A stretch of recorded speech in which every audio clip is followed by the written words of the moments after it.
Stan, here we are in Dink, the man cave.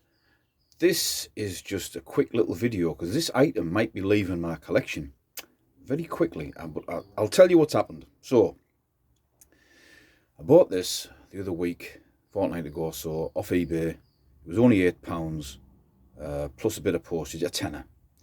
Really caught my eye. So basically, I'm filming this now because I'll get to the important part.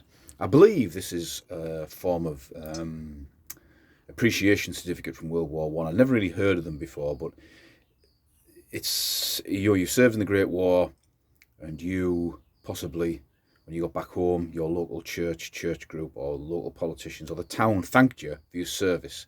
So this is from the village of Chirbury, which is down in Shropshire near the Welsh border, Shropshire, Salop. Down that way. If it's the wrong county, I do apologise. I've just done this unrehearsed crap as always. Today, the population of Chirbury is still only 348 people. So I'll get to what it says in here. The Great War, 1914-1919. Obviously, 1919 is when they signed the official end of the war. The armistice was 1918, but 1914-1919 to Private F.E. Davies, and it says R. Innes F. The people of Chirbury wish to express to you their grateful recognition of your services with the British forces and tender this small token of appreciation and thanks for your help towards the attainment of victory. Now, the bit of research I did on this fella, his name, I believe, is Frederick Evan Davies. He was born in 1898 in Chirbury, and he died in 1966 in Chirbury. Now, R. Innes for F, I thought it was two names, but when I looked into it, it's the Royal Inniskilling Fusiliers. Now, on the Imperial War website, there is a Roll of Honour, a photograph of Roll of Honour from St Michael's Church in Chirbury, and this fella's on it, and it says RIF, and the Imperial War Museum website states that he was in the Royal Irish Fusiliers, which is not correct in my research. I'm not a paid up member of the genealogy websites, but if you go on them dead quick, you do get a flash of what it is, and it says Royal Inniskilling Fusiliers. I mean, these things happen, don't they? So that's what I know about the fella.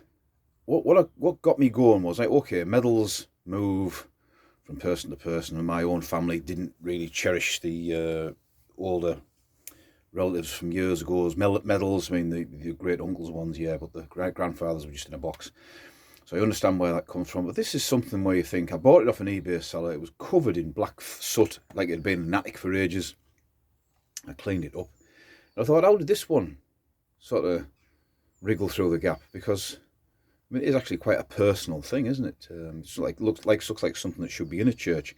So I went on Facebook, via my wife's Facebook page, and I joined the Chirbury Village group and explained what it was, what I got it from. And a woman contacted me and said that, I believe he was a farmer who lived just up the road, and his daughter's still alive. So, I mean, this fella's born 1898. She must be very old now, at least, in her 80s, at least, depending on when he had her. Oh, right, fair enough, okay. And I'm still thinking, 350 people live in Chirbury, thereabouts, so it might have even been less then.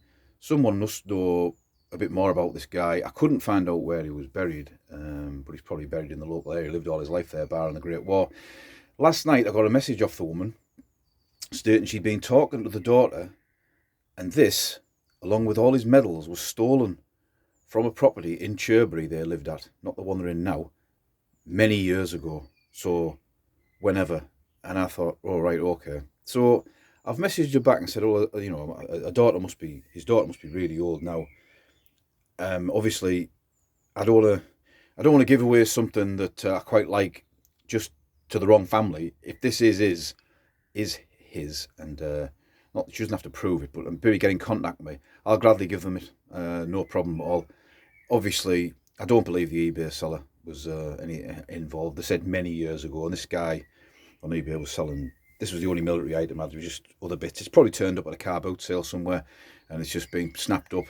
I mean, £8, £10. If I don't get anything for it, if it goes back to the rightful owners, so be it. That's fantastic. But she hasn't got back to me yet, so I thought I'd film it for posterity, my own posterity. I've put that little clamp on there because I thought, I know what I'm like.